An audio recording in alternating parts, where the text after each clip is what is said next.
तुम्ही शिबिरावरून कुठल्या तरी कोणाची चौकशीला कारवाई घेतल्यावर आता शिबिराचा विषय संपला तुमच्यासाठी. असीम सरोदेंचं नेमकं या असीम सरोदेंचा विषय जो आहे की असीम सरोदे हे शिवसेना परिवाराशी अनेक मधल्या काळात जोडले गेलेले आहेत. आमच्या अनेक कायदेशीर बाबीत त्यांचा सहभाग असतो, आमच्या वतीनं असतो, कुठले लढवत आहे आणि ते एक सामाजिक कार्यकर्ते तर आहेतच. त्याशिवाय अनेक विषय असे लोकशाही वाचवण्यासंदर्भात, नागरी स्वातंत्र्यासंदर्भात त्यांच्या भूमिका या करतात. शिवसैनिकांवर जे खोटे खटले दाखल केले जातात आणि जी स्वातंत्र्याची गळचेपी होते त्या संदर्भात असीम सरोदे यांचं मार्गदर्शन संपूर्ण देशभरात जो राजकीय विरोधक आहे त्याला जर कमजोर करायचं असेल तर त्याच्यावर आणि त्याच्या कुटुंबावरती खोटे खटले दाखल करायचे आणि त्याला अडकवून ठेवायचं. हा आमच्या नागरी स्वातंत्र्यावरचा हल्ला आहे. आमच्या सरकारनं अटक करायचं.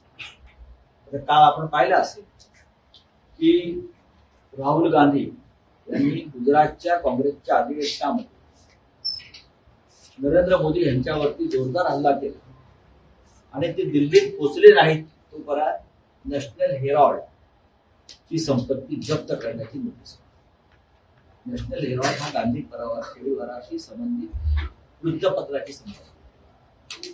पंडित नेहरूंनी स्थापन केलेले वृत्तपत्र आहे. स्वातंत्र्य चळवळीत मला माहित नसेल 1938 साली या वृत्तपत्राची स्थापना पंडित नेहरूंनी केली आणि पंडित नेहरू यासाठी पदरचे पैसे टाकले ब्रिटिशांशी लढण्यासाठी. स्वतः पंडित नेहरू नॅशनल हेराल्ड मधून ब्रिटिशांच्या विरुद्ध आग ओकत होते.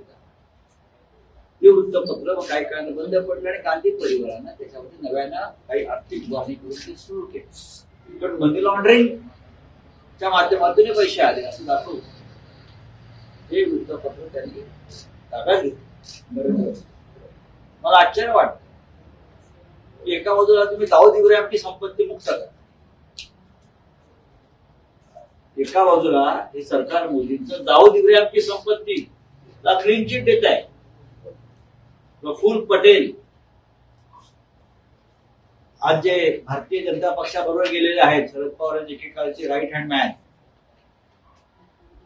त्यांची संपत्ती ईडीने जप्त केली होती. का तर ती संपत्ती, त्या संपत्तीचा व्यवहार दाऊद बॉम्बस्फोटातला मुंबईतला आरोपी दाऊद इब्राहिम, त्याचा हस्तक इक्बाल मिर्ची, या दोघांतल्या व्यवहारातून ती संपत्ती निर्माण झाली म्हणून ईडीने ती संपत्ती जप्त केली. पण प्रफुल्ल पटेल हे भाजपमध्ये गेल्याबरोबर मोदी सरकारनं ही दाऊदची संपत्ती मुक्त केली. 1100 कोटी. एका बाजूला तुम्ही या देशामध्ये दाऊद इब्राहिम, इक्बाल मिर्ची, बरं हे मी सांगत नाही, हे नरेंद्र मोदीने स्वतः सांगितलेलं आहे की प्रफुल्ल पटेलचे इक्बाल मिर्शीशी संबंध आहे आणि व्यवहार केलाय त्यांनी. हे जाहीर भाषणात पटेल यांनी सांगितलं. तुम्ही अजित पवारांची संपत्ती जप्त केली, बेनामी प्रॉपर्टी जप्त केल्या, त्या जरडेश्वर काकांना सुद्धा आपण ते भाजप बरोबर गेले आणि संपत्ती मुक्त झाली, क्लीन. पण पंडित नेहरूंच्या संपत्तीवर त्यांनी आज टाच. ज्या पंडित नेहरू स्वातंत्र्याच्या काळामध्ये आपलं स्वतःचं आनंद भवन सारखं राहतं घर राष्ट्राला समर्पित केलं, राष्ट्राला संपत्ती राष्ट्राला दिलं, त्यांची सगळी संपत्ती राष्ट्राला दिली, तुम्ही त्यांची संपत्ती जप्त करा आणि दाऊदची संपत्ती, हे सुडाचं राजकारण चाललंय. त्याच्यावरती मार्गदर्शन करण्यासाठी आम्ही असीम सरोदे